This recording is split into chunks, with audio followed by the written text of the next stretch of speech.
20 साल बाद एक बड़ा कारोबारी पहली बार अपनी मृत माँ के पुराने घर लौटता है, लेकिन दरवाजे पर उसे एक बिल्कुल नई हाई हील्स की जोड़ी दिखाई देती है। खाने की कुर्सी पर एक भीगी हुई ड्रेस भी रखी होती है।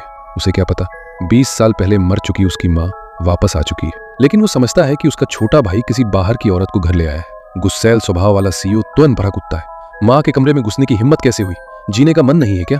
वो सीधे ऊपर जाता है और औरत का गला पकड़ लेता है। उसे नहीं पता होता कि वो उसकी माँ है, और औरत भी नहीं पहचानती कि वो उसका बड़ा बेटा है। अच्छा हुआ कि वो औरत पहले जूडो की एक्सपर्ट थी। कुछ ही पलों में वो सीईओ को काबू में कर लेती है और उसे अपहरणकर्ता समझ लेती है। मारते हुए कहती है, मेरा बेटा कहाँ है, बताओ। अचानक औरत रुक जाती है। इसका नाम मेरे बड़े बेटे जैसा क्यों है?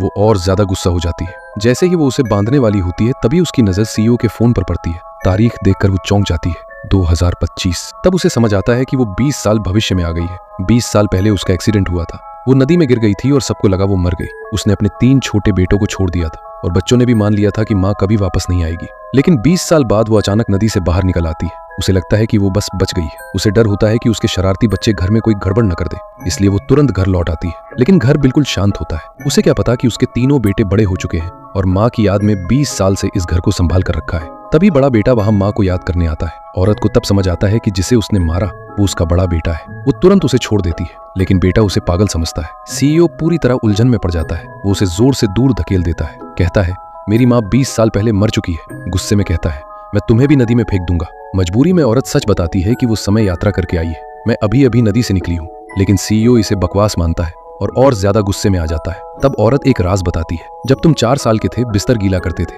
शर्म के मारे तुमने अपने भाई को अपनी जगह बैठाया और इल्जाम उसी पर डाल दिया। ये सुनकर सीईओ हैरान रह जाता है। फिर कहता है, डीएनए टेस्ट करेंगे, सच है तो साबित हो जाएगा। औरत कहती है, जो करना है करो, बाकी दोनों बेटों को भी बुला लो। सीईओ तुरंत डॉक्टर को बुलाता है और डीएनए टेस्ट करवाता है। नतीजा देखते ही वो घुटनों पर गिर जाता है। माँ, मुझे माफ कर दो, मुझसे गलती हो गई। माँ उसके सूजे हुए चेहरे को देखकर भावुक हो जाती है। वो कहती है, मुझे भी इतना जोर से नहीं मारना चाहिए था। सीईओ तुरंत अपने दोनों भाइयों को फोन करता है, जल्दी घर आओ, माँ वापस आ गई है। तभी एक जरूरी कॉल आ जाता है और उसे जाना पड़ता है। जैसे ही वो जाता है, दोनों छोटे भाई घर पहुंच जाते हैं। माँ उन्हें गले लगाने जाती है, लेकिन छोटा भाई उसे रोक देता है। बीच वाला भाई उसे भाभी समझ लेता है। वो कहता है, भाई की गर्लफ्रेंड लगती है, काफी सुंदर है। फ्लर्टी स्वभाव वाला वो अपने बड़े भाई की ही लड़की पर लाइन मारने लगता है। माँ बस मजबूरी में मुस्कुरा देती है। फिर एक हल्की खतरनाक मुस्कान के साथ कहती है, लगता है मेरे बिना तुम लोग बिगड़ गए हो। आज तुम सबकी अच्छी तरह खबर लूंगी। अपनी माँ का मजाक उड़ा रहे हो?